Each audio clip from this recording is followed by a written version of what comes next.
रूपाय विश्वोत्पत्त्यादि Hathaway तापत्रय विनाशाय श्री कृष्णाय वयं नमः। आप सभी श्रद्धालुजन बड़े भाग्यशाली हैं कि आपको द्वारकाधीश का दर्शन प्राप्त हो रहा है। हमारे ठीक पीछे आप देखेंगे तो भगवान द्वारकाधीश का मंदिर है, जिसकी ध्वजा लहरा रही है।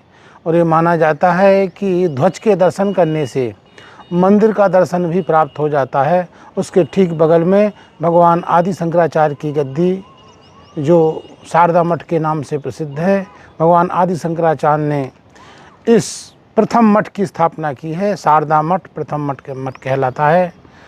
और आज हम सभी लोग अष्टमी तिथि जन्माष्टमी के विचार के लिए यहाँ उपस्थित हुए हैं। अष्टमी दो प्रकार की होती है, एक जन्माष्टमी होती है और एक जयंती योग होता है। तिथि के साथ जो योग बनता है वो जन्माष्टमी कहलाता है, और नक्षत्र के साथ तिथि का जब योग बनता है तो वो जयंती योग कहलाता है। इस बार जन्म जयंती योग बन रहा है, अति उत्तम है। दिनांक 26/8/2024 सोमवार को अष्टमी तिथि प्रातः 6:42 से प्रारंभ हो रही है, अर्थात प्रातः 8:20 से प्रारंभ हो करके दूसरे दिन मंगलवार को यह तिथि 2:14 अर्थात प्रातः 6:35 पर ही समाप्त हो जा रही है। अतः दिनांक 26/8/2024 सोमवार को ही जन्माष्टमी व्रत मनाना चाहिए। जो स्मार्त मत को मानने वाले हैं, जो वैष्णव मत को मानने वाले हैं, दोनों को ही जन्माष्टमी उसी दिन अर्थात सोमवार को ही मना लेना चाहिए। और एक इसमें 3 मत प्राप्त होते हैं।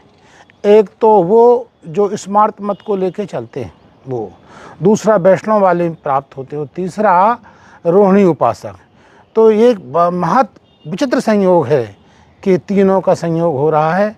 एक तो आप समझ लीजिए सोमवार को अष्टमी निश्चित काल व्यापनी प्राप्त हो रही है। दूसरी बात यह है कि नक्षत्र भी उसी दिन हमको प्राप्त हो रहा है। और तीसरी बात यह है कि चंद्रोदय भी उसी समय प्राप्त हो जा रहा है। इसलिए जो रोहिणी की उपासना करने वाले हैं, जो वैष्णव मत को मानने वाले हैं और जो स्मार्त मत को मानने वाले हैं, सबको 24 को ही व्रत जन्माष्टमी का कर लेना चाहिए। सोमवार अष्टमी रोहिणी योग के समय चंद्रोदय भी हो रहा है। रात्रि में सोमवार को 11:05 पर चंद्रोदय हो जाएगा। तो चंद्रोदय के योग होने से यह अत्यंत उत्तम योग बन रहा है।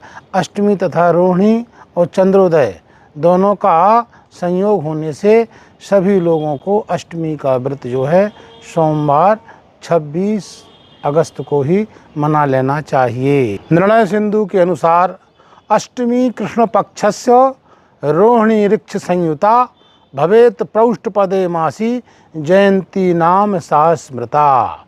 अष्टमी तिथि यदि रोहिणी नक्षत्र से युक्त होती है तो इसको जन्म जयंती योग माना जाता है। ये अनंत जन्मों के पापों को नष्ट करने की सामर्थ्य रखती है। इसी वाक्य का समर्थन करते हुए हेमाद्रि ने भी लिखा है, रोहिणी संयुक्तो पोष्या सर्वा औघ विनाशिनी जयंती नाम सा प्रोक्ता सर्व पाप प्रणाशिनी। तो इस तिथि को जयंती के नाम से जाना जाता है। इसकी उपासना करना चाहिए। यह समस्त प्रकार के पापों को नष्ट करने वाली होती है।